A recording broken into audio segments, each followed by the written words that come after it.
एक ऐसी विभूति को लेकर आ रहा हूँ, एक ऐसी शख्सियत को लेकर आ रहा हूँ, एक ऐसे मैं कहूँगा कि एक ऐसे कर्मठ, अपने फील्ड में कर्मठ कहूँगा, अपनी अपनी फील्ड होती है कर्मठ।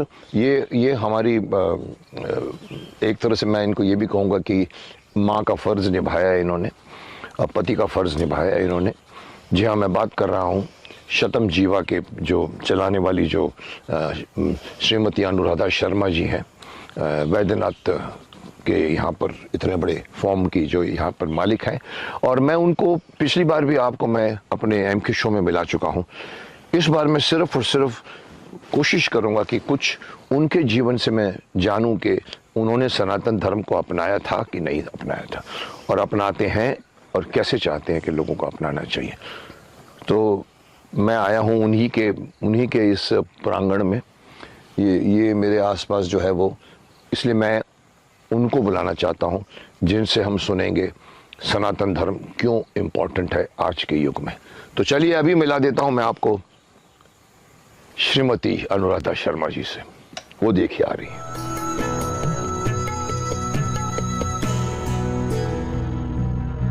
आइए। नमस्कार। नमस्कार, स्वागत है आपका, आइए बैठिए। तो कहने को तो मैं कह सकता हूँ आपका स्वागत है, पर जगह आपकी है, स्वागत मेरा होना चाहिए। नहीं तो आपका स्वागत है। लेकिन इस मंच पर जिसका नाम है सनातन मंच, और ऊपर से कहूँगा कि ये आपके शतम जीवा के मंच पर मैं आपका स्वागत करता हूँ। ये आपने बहुत खूबसूरत मंच बना दिया है, बहुत खूबसूरत एक क्रिएट किया है, जो मैं जानता हूँ। मैं आपके पतिदेव से मैं मिल चुका हूँ, मैं उनके साथ काफ़ी शूट भी किया था मैंने। आई थिंक उन्होंने अपने नाम है उनका, तो मैं अगर correct me if I am wrong, Pandit Ramesh Kumar Sharma ji, बिल्कुल सही, जो कैबिनेट मिनिस्टर भी रहे थे जी। और मैं एक शूटिंग के दौरान यहाँ पर आया था और उनसे तब से नाता हुआ है 20-22 सालों से। तो उन्होंने यहाँ पर इस फार्म 100 एकड़ फार्म से करेक्ट लाख पेड़ लगा कर गए, और आपने अपने बच्चों ने मिलकर 50,000 और भी ऐड किए, तो 1.5 लाख पेड़ के बीच में मैं बोलूँगा आप लोगों को, हम लोग यहाँ जो बैठे हैं बहुत ही खूबसूरत है। ये शतम जीवा के नाम से जाना जाता है। यहाँ पर ट्रीटमेंट होती है और लोग नेचर में घूमते हैं। इससे बड़ा नेचर क्या मिलेगा हमें? तो शहर में 2 पेड़ नहीं मिलते जी। मैंने अपने ऑफिस के बाहर खिड़की पर 19 पौधे लगा के रखे, गमले, और यहाँ पर आपके पास लाखों पेड़ है। यहाँ ये मैं कहूँगा रिजर्वॉयर ऑफ द ऑक्सीजन है।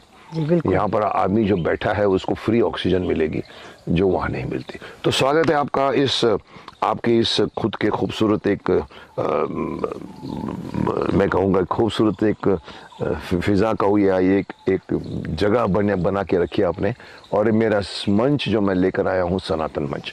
तो अनुराधा जी, मैं आपसे चंद सवाल पूछूंगा मोस्टली रिलेटेड टू सनातन था। आपको जो आंसर देना दीजिए, नहीं आए तो नो बॉल बोल के हाथ ऊपर कर सकते हैं। मैं सबसे पहले जानना चाहूँगा, क्योंकि मैं आपसे औरों से थोड़ा अलग दिमाग में मेरा, मैं जानना चाहूँगा कि एक माँ होकर आप क्या आज के युग में सनातन धर्म कितना इम्पोर्टेंट मानती हैं? क्या आपने अपने बच्चों के लालन पालन में उस सनातन धर्म को इस्तेमाल किया, यूज़ किया, उसको फॉलो करती हैं? कितनी ज़रूरत है आज के युवा और माओ के बीच में संबंध में? जी, सबसे पहले मैं अपने गुरु को प्रणाम कर लूं, बिकॉज इसी कार्य में शुरू करती हूँ तो उनको समर्पण करना चाहिए, यही सनातन धर्म। तो मैं अपने गुरु श्री पीताम्बरा पीठाधीश्वर स्वामी जी महाराज के चरणों में नमन करती हूँ। ओम चैतन्यम शाश्वतम शांतम व्योमातीतम निरंजनम बिंदुनाथ कलातीतम तस्मै श्री गुरुवे नमः। और एक संत जिन्होंने मुझे गौ सेवा का बहुत ज्ञान दिया और गौ के प्रति प्रेम जो मेरे अंदर जागृत किया, अपने ट्रस्ट में उपाध्यक्ष भी बनाया गौशाला ट्रस्ट में, उनको भी और उनके ज्ञान को मल्लुक पीठाधीश्वर स्वामी जी को मैं नमन करती हूँ। एक अज्ञात संत हैं जो हनुमान जी के सेवक हैं, अपना नाम डिस्क्लोज नहीं करते, लेकिन समय समय पर हमें, हमारे परिवार को मान्या शर्मा जी के साथ में हमेशा खड़े रहे, और एक बहुत बड़ा हमें आधार और बल मिलता है उनके मार्गदर्शन से। तो आज उनके भी चरणों में मैं प्रणाम करती हूँ। आई थिंक कल परसों ही गुरु पूर्णिमा गई। जी, आप बहुत सही कार्तिक पूर्णिमा है। कार्तिक पूर्णिमा, गुरु लेकिन पूर्णिमा जुलाई में आता है। अच्छा, तो गुरु, ये गुरु नानक देव जी का अच्छा ये जयंती नानक जयंती है। देव दीपावली भी होता है, देव इसको बोलते हैं। तो और गुरु गुरु नानक जयंती, गुरु नहीं है वो, गुरु पूर्णिमा जुलाई में होती आता है। है। क्या बात है, मैं भी जुलाई में पैदा हुआ, जी जी, शायद सही टाइम पे पैदा हुआ। जी। तो अच्छा देखिए, सीखिए इनसे। मैं इनको टोक रहा हूँ बीच में, क्योंकि मैं चाहता हूँ कि आप ज्ञान लेते रहिए। ज्ञान की कोई सीमा नहीं होती, ज्ञान की कोई उम्र नहीं होती। गुरुओं का आदर करना, गुरुओं को मानना, गुरुओं से सीखना आजकल के विद्यार्थी लोग भूल गए। आजकल पीछे से चौक मारते हैं, एरो मारते हैं गुरुओं के पीछे। गुरुओं के साथ बच्चों का संबंध नहीं होता। आते हैं, रोल कॉल लेते हैं, चौक से दिखते हैं और चले जाते हैं, घंटी बजती है।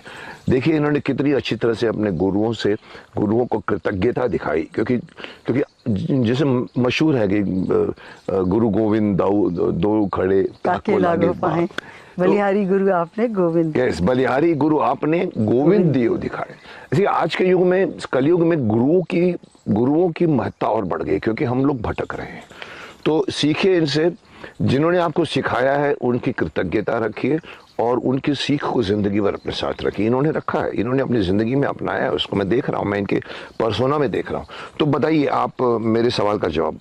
सबसे पहले मैं तो आपने अभी जो कुछ बोला उसका उत्तर देती हूँ। आपने बोला आजकल बच्चे गुरु का सम्मान नहीं करते हैं।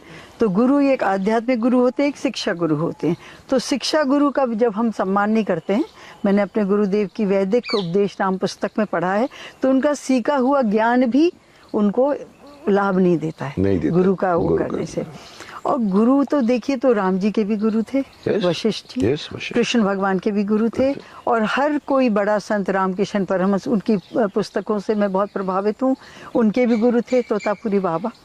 तो आध्यात्म मार्ग में गुरु बहुत आवश्यक है। और सनातन धर्म में यही परंपरा सिखाई गई है। राम जी के लिए तो रामायण में एक दोहा भी आता है, प्रातः काल उठ के रघुनाथा, माता पिता गुरु नावई माता। मतलब माता पिता का भी सम्मान करिए और गुरुओं का भी सम्मान करिए। प्रातः काल उठ के उनका आशीर्वाद लेंगे। मैं बहुत अभिमान में तो नहीं बोल रही हूँ, लेकिन ईश्वर की कृपा है कि मेरा पुत्र अभिनव, आप जो आपसे बहुत परिचय रखता है, वो प्रातः उठ के मेरा चरण वंदन करता है। और जब कोई पुत्र आपके चरण छुएगा तो स्वतः ही आशीर्वाद निकलेगा। पितामह ने भी कहा था, प्रणाम का परिणाम आशीर्वाद है पुत्र। जी, आपने कहा है। और वैसे हमने देखा है प्रोग्राम में हमेशा बहुत अच्छा आशीर्वाद लोगों को देते हैं। तो कोई आपके आगे झुक रहा है श्रद्धा से, स्वतः ही आपको आशीर्वाद निकलेगा। तो अभिनव करता है और आपको अभिनव आशीर्वाद रोज देते करता है, नित्य करता है। और हमारे यहाँ परंपरा है कि कहीं बाहर आओ तो पहले गुरु स्थान पे प्रणाम करो, आज्ञा लो कि जा रहे हैं बाहर, और माता पिता को प्रणाम करो। ये इन पिताश्री के समय भी था और अभी भी आज भी आप उसको बरकरार रखे हुए। इसमें मैं एक प्रश्न ऐड कर दूंगा कि गुरु की बात निकली है। मैं पूछना चाहता हूँ कि आज के युग में, देखिए मैंने पढ़ा है, मैंने दयानंद सरस्वती की जिंदगी भी पढ़ी है, जीवन पढ़ा है, और अभी योगानंद जी के साथ मैं भी जुड़ा हूँ। उनमें भी ये बात क्लियर होती है कि गुरु शिष्य को ढूंढता है और शिष्य गुरु को ढूंढता है। दयानंद सरस्वती पूरे सालों साल घूमकर उनको जाके एंड में सही गुरु मिला। तो ये आज के युग में गुरु तो अच्छा लगता है सुनने में, पर गुरु के नाम पे हमको गुरु मिलते नहीं। आपको लगता है कि आज के युग में जो बात है, गुरु शिष्य को ढूंढता है। जैसे युक्तेश्वर जी ने कहा था इनको, अपना आई थिंक लाड़ी माशे इनको कहा था अपना योगानंद जी को, कि 40 सालों से मैं तुम्हारा इंतजार कर रहा हूँ, ये तुम्हारा कंबल है, यहाँ पर तुम बैठ के मेडिटेशन करते। दैट मीन्स गुरु ढूंढता है और शिष्य भी ढूंढता है। आज के युग में क्या है, को ढूंढता है वो गुरु? परंपरा तो जो सनातन काल से, आदि काल से, वो परंपरा तो चेंज नहीं होती। लेकिन आज के युग के लोगों की बात कर रहा हूं, हमारी सुपात्रता होगी तो हमें गुरु स्वयं मिलेंगे। मैंने अपने गुरु ढूंढे नहीं, गुरु ने आपको ढूंढा ना। एक तो ढूंढता है, दोनों में से एक तो ढूंढता है। क्योंकि जिस आयु में मुझे मंत्र दिया, मैं एक स्कूल गोइंग बच्ची थी, और जिस आयु में उनने मुझे अपनी शरण में लिया, मंत्र दिया, जब मुझे संस्कृत का भी ज्ञान नहीं था, मैं तो अभी भी ज्ञान नहीं मानती कि है, बल्कि मैं तो बहुत संकोच था कि आप इस मंच पे मुझे बुला रहे हैं। और जिसके बड़े ज्ञानी, संस्कृत के ज्ञाता, वेद आदि धर्मों के ज्ञाता आ रहे हैं, तो मुझे बहुत संकोच था। पर हमें लगा कि शायद सनातन आपके जीवन से सिखाना चाहता हूँ लोगों को।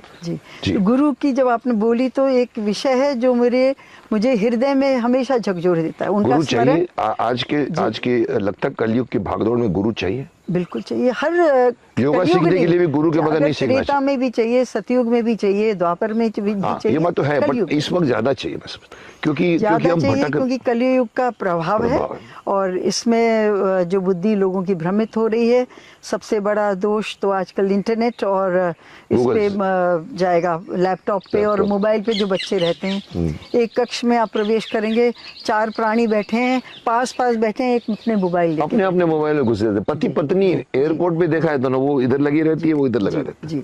सो तो क्या बोलना चाहते हैं कि इस युग में इस युग में गुरु की आवश्यकता डेफिनेटली है, सनातन धर्म को जागृत रखने के लिए बहुत आवश्यक है। और हम आपका साधुवाद करना चाहते हैं। आप हमेशा एक प्रयास करते रहते हैं, पहले भी आपने सामूहिक हनुमान चालीसा कराया। हाँ। अगर आपके आह्वान से पूरे भारत में 1000 या 1 लाख हनुमान चालीसा हुआ, तो हनुमान जी डेफिनेटली आपको भी उसका आशीर्वाद मिला होगा। और जिन सब ने उच्चारण करा, हमने, हमारे परिवार ने भी उच्चारण किया था हिंदू हनुमान एकता चालीसा दिवस का। के लिए, yes। और मैं समझती हूँ पूरे भारत में बहुत लोगों ने किया ये होगा। बढ़ना चाहिए। अब दूसरा प्रयास आपने किया, सनातन धर्म को जागृत करने, उसकी डेफिनेशन, उसकी सत्य व्याख्या आम लोगों तक पहुंचाना। ये तो आप कितने फॉलोअर्स हैं मुझे अभिनव बताता है। तो जो भी देखते हैं, और जो कई फॉलोअर्स नहीं होते हैं वो भी देखते वो हैं, भी जुड़ जाते हैं। उनकी भी संख्या होती है अच्छी जो चीज़ है। शायद लाइक ना करें या फॉलो ना करें, पर देखते हैं, तो उनमें भी वो ज्ञान जाएगा।